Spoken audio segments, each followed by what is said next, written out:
Përshëndetje për të gjithë ju shikues të televizionit ATV. Mirë se po takohemi në rubrikën tonë të përjapshme Dje dhe Sot. Ku përmes bisedave të sinqerta, krahasojmë kohën dhe sfidat e ndryshme mes brezave. E sot do flasim për arsimimin, një nga shtyllat kryesore të shoqërisë, si ka qenë dikur dhe se si është sot. Për këtë temë të ftuar kemi një veteran të arsimit me përvojë të gjatë në këtë fushë, i cili nisi punën në vitin 1975 dhe për 16 vite ka qenë edhe drejtori i shkollës fillore Elena Gjika në Prishtinë. Mirë se erdhe zotri Osman Vitia. Faleminderit, mirë se gjej. Ndërsa për të përfaqësuar gjeneratën e re, kemi një mësues aktiv në gjimnazin Eqrem Qabej në Vushtre, autor librash me poezi dhe i shpërblyer për punën e tij me nxënësa. Përshëndetje mentor Mani. Përshëndetje dhe juve, faleminderit për ftesën. Kënaqësi t'ju kemi këtu. Atëherë po e nisem me ju. A na tregoni ndoshta dikur mësuesi ka përfaqësuar denjësisht veten edhe ka qenë i respektueshëm për të gjitha moshat. Po si është sot? Cili është roli i mësuesit sot? Është vërtet se në të kaluarën mësuesi ka pas një personalitet të çmuar nga të gjithë. Duke filluar nga nxënësit, në rend parë, nga prindrit, por edhe nga shoqëria. Ishte ashtu sepse në vendin tonë, siç dihet, arsimi relativisht është i vonë. Prandaj në mungesë të kuadrave dhe në mungesë shkollave, mësuesit i kanë dhënë rëndësi dhe e kanë avancuar shtetin, e kanë avancuar shoqërinë në përgjithësi. Kështu që kudo që e ka kryer misionin e vet mësuesi ka qenë njeriu më i respektuar në atë vend. Kështu që ne jemi produkt i ish mësuesve tanë, të cilët i kemi respektuar dhe sot i çmojmë në pafundësi. A ka qenë derë dhe privilegj ndoshta me qenë mësues në atë kohë? Patjetër, si mos të jetë një privilegj kur shoqëria jonë ishte një shoqëri analfabete. Ndonimësim që është bërë për xhami nga hoqë të ndryshëm, ishte një mësim fetar. Me kuadrat e reja, me mësues të ri, filloi zhdukja e analfabetizmit, që te populli shqiptar ishte brenga më e madhe e shekullit 19 dhe 20. Kështu që mësuesi ishte një njeri, një personalitet shumë i respektuar kudo që ai krynte misionin e vet. Po ju mentor, si e shihni rolin e mësuesit sot? Sa e ruan këtë privilegj ende? Pavarësisht që në ditët e sotme, sigurisht që figura e mësuesit nuk është po aq e vlerësuar sa ishte në kohën e profesorit Osman. Megjithatë, edhe në ditët e sotme mësuesi mbetet një shtyllë e një shteti të fortë. Dhe natyrisht sot këtu përveç bisedës këndshme që do të bëjmë, natyrisht që edhe do të vlerësojmë edhe do të ngrehim paralele se sa po vlerësohet pozita e mësuesit dhe sa po motivohen të rinjt që ta vazhdojmë profesionin e mësuesisë. Natyrisht për ta bërë një rrjedhë kronologjike të ngjarjeve, sigurisht mësuesit më përpara kanë qenë më të respektuar. Unë jam mësimdhënës aktualisht dhe jam nxënës që kam filluar shkollimin para luftës së fundit në Kosovë dhe nëse duam vërtet ta dim vlerën e arsimit në Kosovë, por edhe në gjitha vendet e botës, atëherë e shohim që pikërisht historia jonë në Kosovë na tregon që i pari që është godit nga secila luftë ka qenë arsimi. Dhe kjo na bën të kuptojmë dhe kjo duhet të jetë edhe një mesazh për gjithë ne institucionet që arsimi mbi të gjitha është shtyllë e një shteti, prej të cilit dalin mjek, dalin njerëz të administratës, dalin policë, dalin ushtarë. Është pika kyçe e secilit shtet. Po a mendon që është ende ai respekti njerëz i njëjtë tek nxënësit për mësuesin? Është sikur se ti që e ke respektuar mësuesin, atë respektojnë edhe ty tani nxënësit? Tani më vërë një pozitë sikletshme. Që ata jemi orë këto. Po ta them pse. Unë jam sot përballë profesorit Osman, i cili është një mësimdhënës i viteve 90-ta. Dhe sigurisht që unë kam lexuar historinë, por këta e kam përjetuar realisht se si ka shku periudha. Suprimimi i autonomisë të Kosovës, diferencimi i mësimdhënësve vetëm pse edukonin brezat në Shqip, ua ka vështirësu punën shumë.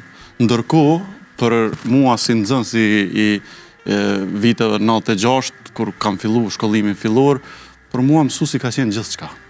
Për mua mësuesi ka qenë patriot, për mua mësuesi ka qenë prisi i fshatit tim, për mua mësuesi ka qenë pishtari i parë i cili do ta thriste lirinë, sepse shumë prej mësuesve të mi, po besoj në gjitha trevat e Kosovës, u bashkangjetën edhe në radhë të ushtrisë lirimtare të Kosovës, kështu që edhe sot unë nuk mund ta krahasoj veten në aspektin kontribues me profesorin Osman e plot shok të profesorit Osman, për shkak se vërtet kontributi i tyre është i paqëmueshëm, sidomos për rrethonat në cilat kanë punuar. Zotri Osman, ndoshta ju jeni edhe fakt që keni pas shumë gjenerata që i keni mësu, po sa ka ndryshu gjeneratat me kalimin e kohës, duke i marrë ndoshta shembull prej gjeneratës së mentorit e deri sot që jemi edhe në gjenerata 12 që jena më të ri. Si normalist kom punuar me të gjitha nivelet e arsimit fillor. Kom punuar si mësues me klasë të kombinuara, që është një punë shumë e vështirë, është punë delikate. Por ne normalistët kemi qenë shumë përgatitur për këto. Jemi sfiduar me të gjitha nivelet e arsimit. Kom punu me klasë parë 3 dhe 2 4. Më vjen mirë dhe është fat që sot gati që është larguar kjo formë e punës.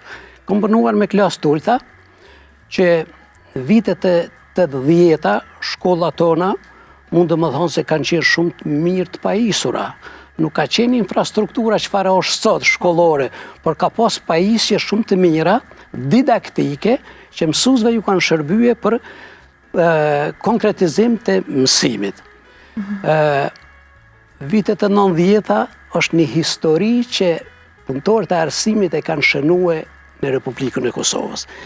Këte që e kanë bë punëtorët e arsimit në Republikën e Kosovës unë e bon askush në botë. Këte lirisht mund ta them, sepse ishin në rreziqe permanente nga shtëpia deri në shkollë dhe anasjelltas.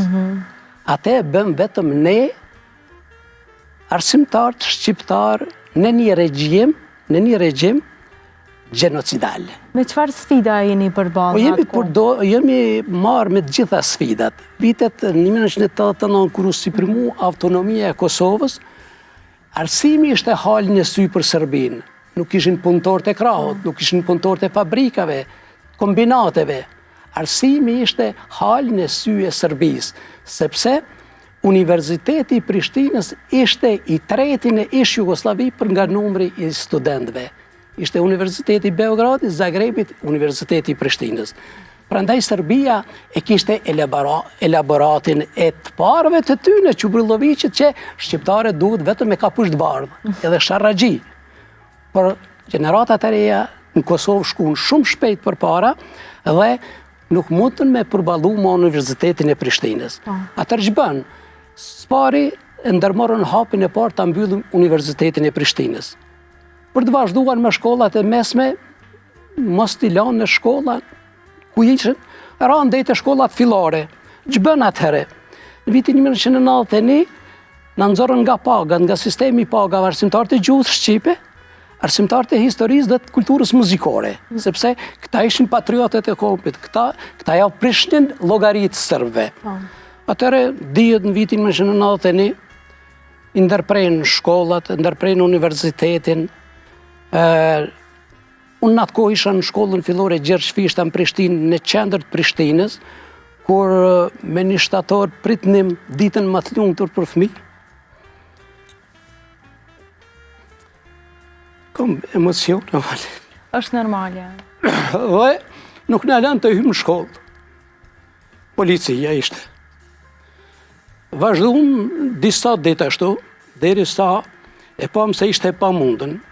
Fëmijët vinin të friksuar, vinin me prind, dhe u mërë qëndrim që ta ndërprejmë shkollën për disa muaj deri sa të merret të një vendim tjetër. Në atë botë ishte lidhja demokratike, ishte qeveri, ishte gjithçka, dhe u marrë vendim që mos t'i rrezikojnë fëmijët, po as arsimtarët, shtyhet viti shkollor për një kohë deri sa të ndryshojë ndoshta gjendja. Kjo vazhdoi deri me 20 e 1 janar të vitit 1992. Atëherë filloj për ne viti I ri shkollor, po filloj në për shtëpi private. Ishte një sfidë se si të organizohemi, të sigurojmë lokale për nxënës shkolla të mesme, sidomos dhe për student. Do shta kohë të vështira që për I cekni edhe ju, po cila ka qenë ai shpresa ose motivi për me vazhdu këtë punë, dhe sa keni qenë I lidhur pikërisht në këtë punë profesionale? Unë thash në fillim që punëtorët e arsimit në Kosovë janë historinë vete, sepse askush prej arsimtarëve nuk ka pyet a do të kem pagë. Askush nuk ka pyet se çfarë rreziqesh po na imponohen. Por kanë thonë vetëm si mundemi të kem nxënës përpara dhe ta mbojmë mësimin. Ky është një motiv I jashtëzakonshëm që në atë kohë e kishtim. Sigurisht se animikut bën edhe të fortë.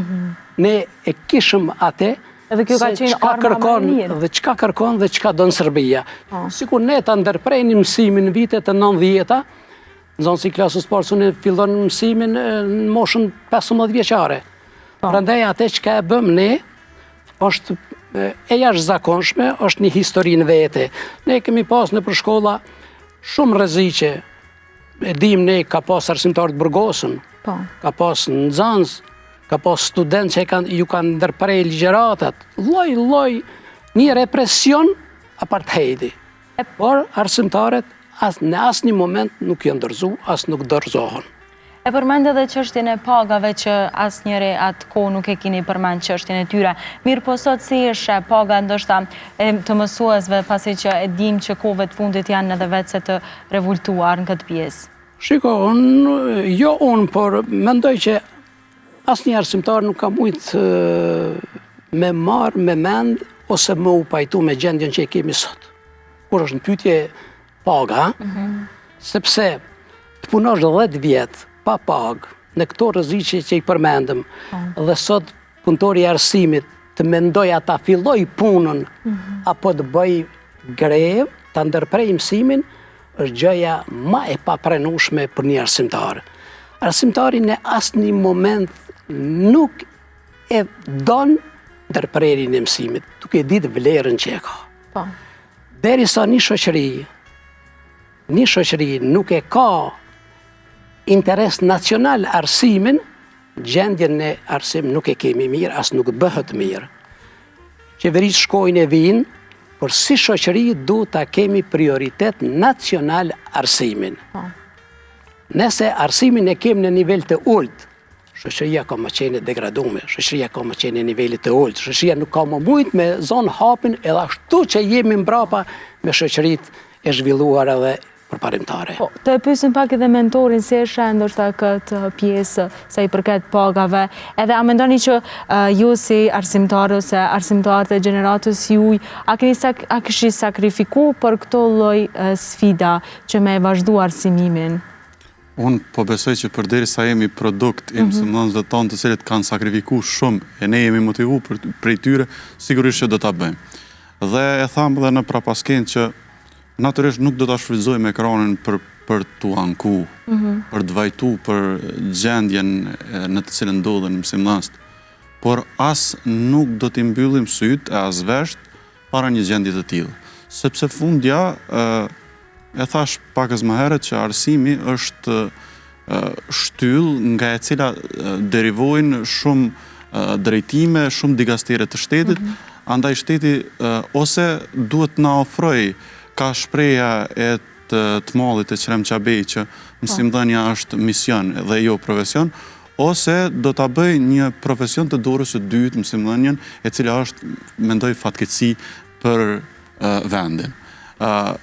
Nuk do të kursejem as nga ta shtuquajtërat kritika për cilin do pushtet I cili ja ka kthyer shpinën arsimit. Derisa mësimdhënësit në shumë vendet të Kosovës përballen me kushte të vështira, ende, do të thotë nëpër klasa, nëpër shkolla.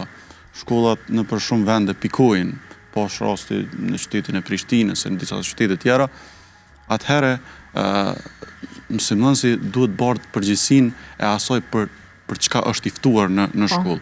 Dhe natyrisht nuk e mohoj që më pengon qasja e institucioneve shtetërore, më pengon indiferenca e kryeministrit, më pengon indiferenca e ministrës së arsimit, e cila si duket ka zgjedhur shkopin si mos ndaj mësimdhënësve, ndërkohë që mësimdhënësit, po e them edhe njëherë, përballen me sfidat ndryshme ditore, e javore, mujore, vjetore, për shkak të mungesës së kushteve ndoshta elementare. Nuk flas këtu për shkollat të cilat kanë më shumë emër, por flas për shkollat vise rurale, flas për shkollat të cilat ende nuk i plotësojnë kushtet më minimale për mësimdhënie dhe mësimdhënie të suksesshme.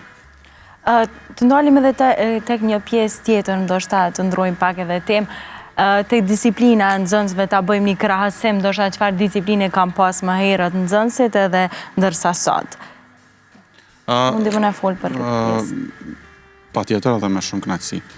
Natyrisht te mësimdhënësit po flas gjithmonë në kuptimin e plot fjalës profesionist, është pak a shumë gjendja si ka qenë e njëjtë kur ne kemi ndëgjuar me shumë ëndje mësimdhënësin, nga njerë jemi shpërqendruar dhe ata na kanë toleru, po e mbaj mend mësimdhënësin të ndjerin Tafil Behrami, mësuesin tim me të cilin e kam nisë rrugtimin shkollor, që shpesh herë edhe kur bënim gabime në mënyrë të pavedishme na falnin.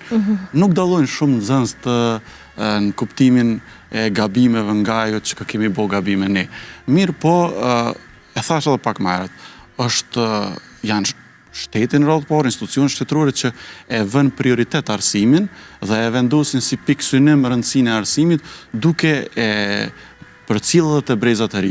Dhe natyrisht, përderisa ne çdo ditë ndëgjojmë deklarata, mësimdhënës duhet të testohen. Nga kush duhet të testohemi ne? Po. Kemi marrë diploma valide nga mësimdhënësit tonë të respektuar. Ose e bëjmë kështu.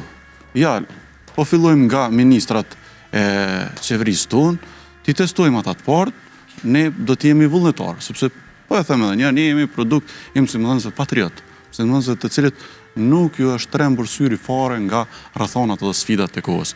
Prandaj nxënësit, edhe sot them, nxënësit i kemi të mirë po nxënësi është pasqyrim i asaj çfarë dëgjon brenda familjes vet. Çfarë dëgjon në media, çfarë dëgjon në rrugë. Po, pikërisht për këtë, ndoshta edhe avancimi i teknologjisë, ku secili nxënës është i pajisur me telefona, ndërkohë që më herët edhe nuk kam pas telefona, sa është e vështirë me majt rendin e klasës kur veç kanë edhe telefona gjatë gjithë kohës në dorë. Natyrisht dhe për këtë ekzistojnë edhe rregullore. Mirë po besoj që edhe profesori Osman pajtohet që nxënësit edhe dinë të kush t'i përdorin telefonin. Dhe nuk po besoj që angazhimi mirëfillt i nxënësve në një orë mësimore i bën ata të mendojnë edhe për telefonat. Natyrisht është sfidë, nuk e përjashtoj këtë mundësi, sepse mund të krijojnë huti, mund të shpërqendrohen prej mësimit. Mirë po, unë po besoj që obligimi imi personal, po nisem nga vetja dhe i secilit mësimdhënës, është që ta mbaj vëmendjen e nxënësve për çfarë është i thirrë në klasë. Por cilat kanë qenë ato metodat më parë më herët se që i keni përdorur për me qenë ndoshta të fokusuar nxënësit në mësim? Në të kaluarën, mësuesi ka qenë e qendër.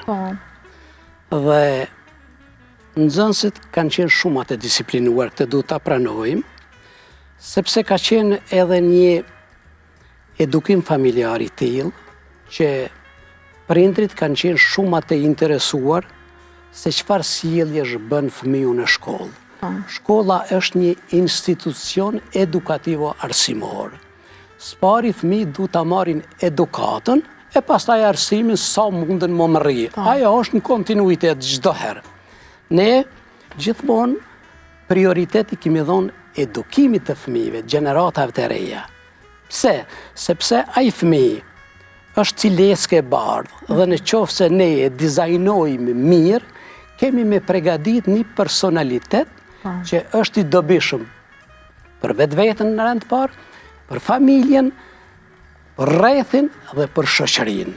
Prandaj edukimi i mirëfillt është mbi të gjitha.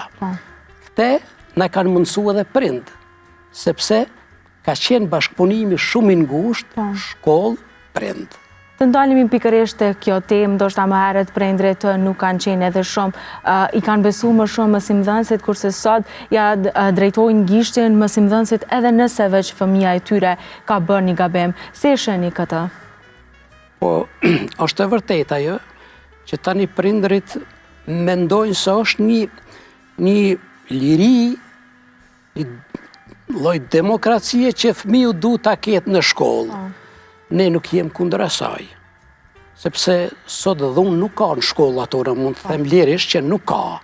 Të kaluarën ka qenë një lloj frige, ka ndërmarrë masa arsimtarin ndaj fëmijët të padisiplinuar, që nuk ka vijuar shkollimit, që nuk i ka kryer detyrat, kanë qenë disa masa, mos thon fizike se po më duket e tepër. Po ndoshta edhe kanë leju prindrit. Por e kanë leju e prindrit edhe kanë pranuar atë.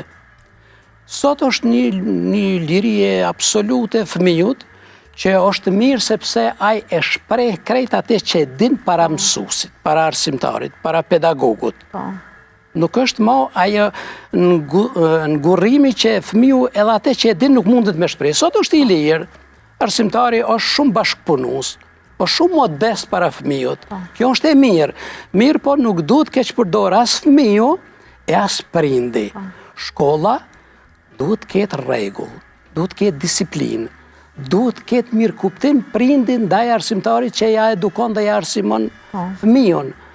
E jo të shkoj ta kërcënoj arsimtarin, ta fynë arsimtarin, sepse autoriteti i arsimtarit është mbi të gjitha. Në qoftë se ne nuk e respektojmë arsimtarin, nuk kemi respekt ndaj tyre që na i edukon fëmin, e orienton në rrugën e ardhshme fëmijën e tij, ne nuk kemi logjik se si po sillemi. Arsimtari duhet më qenë i shejt, ashtu siç është.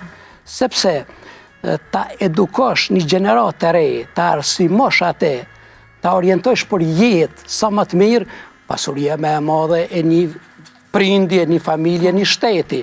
Ne e thamë edhe më herët, një shoqëri me një arsim të dobët, të ulët, nuk pritët përparim dhe zhvillimi asaj shoqërie e atij shteti.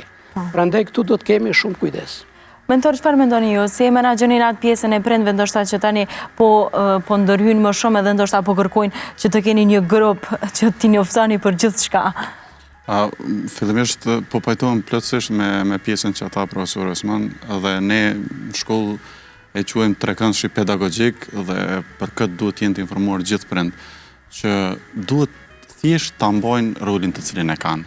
Në momentin që nga ky trekëndsh pedagogjik kemi përzierje të kompetencave ose thjesht tejkalim nga një territor i prindit tek territori i mësimdhënësit, atëherë dëmet më të mëdha do t'i shkaktojnë atij nxënësi ose atij fëmije. Prandaj e di edhe është e vërtetë që nganjëherë qëndrimet e prindve nuk janë shumë të arsyeshme, sidomos në ditët të cilat po jetojmë. Kjo për faktin se edhe gjithë emisioni shkoi me një rrjedhë kronologjike, ashtu siç edhe gati e paramendova, që më herët do të thotë mësimdhënësit tonë kanë qenë një mend profesionist, kanë qenë një mend njerëz të cilët e kanë dashur nxënësin, e kanë dashur kumbin, e kanë dashur atë dheun. Prandaj në një farë forme prind kanë qenë thjesht ata të cilët kanë bashkëpunuar ngushtë dhe gjithmonë i kanë besuar fjalës së mësimdhënësit. Ndërkaq që sot nivelet e arsimimit janë ndryshme në Kosovë, edhe mirë tha profesori, para zgjidhash individi në shkollë njëherë merr edukimin, pastaj arsimimin, dhe jo të gjithë që bëhen prindër e kanë fatin që ta ndojnë një edukim të mirëfill që ta pasojnë pastaj edhe te fëmijët e tyre, që ta ndërtojnë një personalitet të shëndosh. Të flasim ndoshta edhe tek notimi, se cilat kanë qenë ato kriteret për me notu një nxënës një 5 e meritume, kurse sot edhe sa është keq edhe prindrit që e kërkojnë nga fëmijët e tyre që me i pas të gjitha 5. Sa rrihet kjo? Pjesa më delikate e një mësuesi është vlerësimi, apo ne e quajmë notimi. Sepse arsimtari, edukatori, pedagogu, duhet ta ketë parasysh vlerësimin e një fëmiu për një moment. Nxënësi nuk mundet më qenë gjithmonë i përgatitur. Mundet 6 orë mësimore mu përgjegjë njësoj si në orën e parë, si në orën e 6.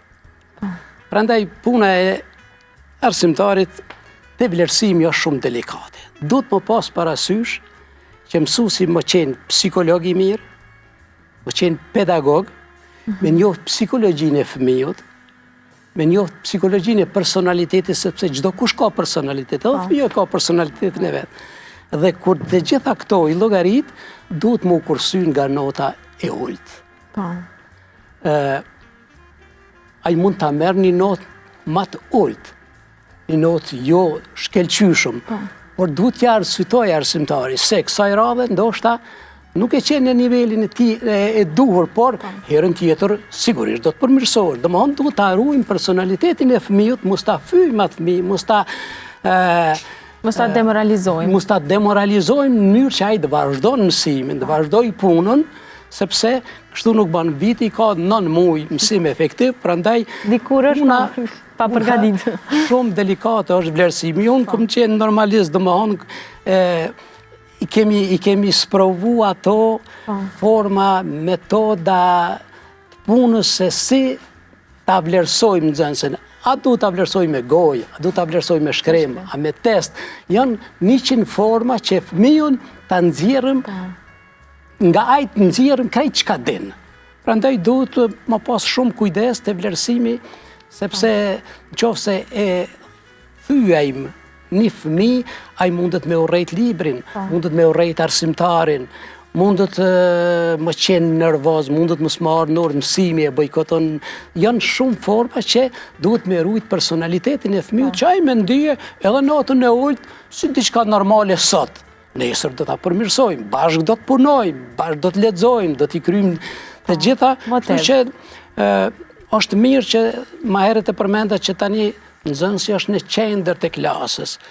Të kaluarën ka qenë pak më ndryshe, nuk ka qenë shumë e suksesshme ajo forma individuale, grupore apo dyshe me nxënës. Tani është një formë tjetër e punës, është metodologjit kanë ndryshuar, për fat mirë janë pozitive, ato i vlerësoj pozitive, sepse veti kum kaluar në për trajnime të ndryshme pas luftës këto, dhe nxënësi krejt çka din e shpreh, lirë shumë e shpreh përmes gojës, e shpreh përmes testit, e shpreh përmes formave të ndryshme, kështu që vlerësimi është shumë i rëndësishëm dhe duhet më pas kujdes te këto vlerësime. Jemi drejt fundit, po kisha pas dëshirë që me ndis prej secilit prej ju, cili ka qenë momenti më i mirë gjatë mësimdhënies. Nëse bën veç edhe një element të ngritja e cilësisë, ne qëllimin e kemi që shkollat tona të jenë të suksesshme. Për momentin ka politika që i bën Ministria e Arsimit jo adekuate për arsim. Këto çështje duhet ndryshohen, sepse Ministria është kupolla e arsimit, ajo duhet t'i bëj politikat e mirëfillta. Për shembull, pas luftës filluam me njëherë me reformat e reja në arsim. Ne nuk ishim të përgatitur për këto reforma. Për zhvillimin e një reforme suksesshme duhet 10 vjet të bëhen analiza, të bëhen sinteza, të përgatiten plan programet të punës, të përgatiten tekstet shkollore. Ne deri vonë e kemi aplikuar kurrikulën e re, kemi punu me tekstet vjetra. Edhe shpesh akuzohen arsimtarët, akuzohet personeli arsimor, menaxhmenti i shkollës se qysh e kemi rezultatin e PISA-s kaq keq. Po natyrisht e kemi keq, kur nuk kemi bërë përgatitje të mirëfillta dhe me kohë. Prandaj politikat e arsimit duhet ndryshojnë. Arsimi nuk guxon shkel e shkot pranoj një reformë, një ndryshim të ri pa pas përgatitje nga njerëz adekuat. Llogaridhënia te arsimtarët të ne sot mungon. Profesori e përmendi atë, po i shtim në test arsimtarët. Çfarë testi arsimtar duhet hyjnë? Arsimtari duhet të menaxhohet. Arsimtari duhet menaxhohet nga njerëz profesionistë.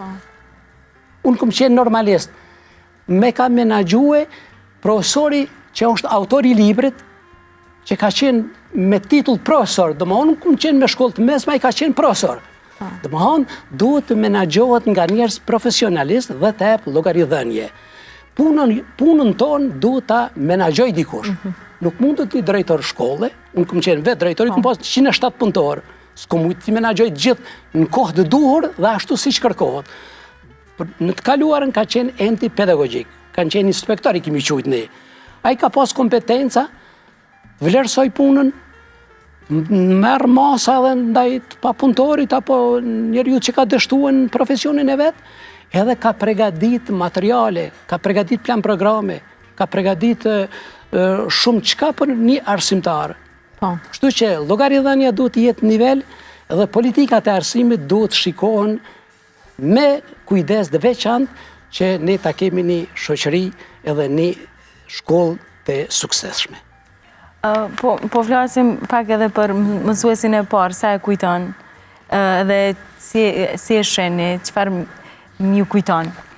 Edhe pse Indjeri nuk jeton më, por më duket se sa të përmendit emri tim e kam atë fizionominë e tij para vetës, një mësues i qetë, një mësues i motor, një mësues i cili me të vërtet ka reagu në bazë të situatave, sepse e përmendëm pak më herët qasje ndaj nxënësve, notimin e janë pjesë realisht shumë të ndihshme, tha dhe profesori. Dhe secili mësimdhënës duhet ta ketë vedijen e plot se zhvillimi i inteligjencës emocionale tyre është një nivel të breshtë dhe realisht një notë shpesher mund të bëhet shkak që ai nxënës të irritohet nga mësimet, të irritohet nga shkolla.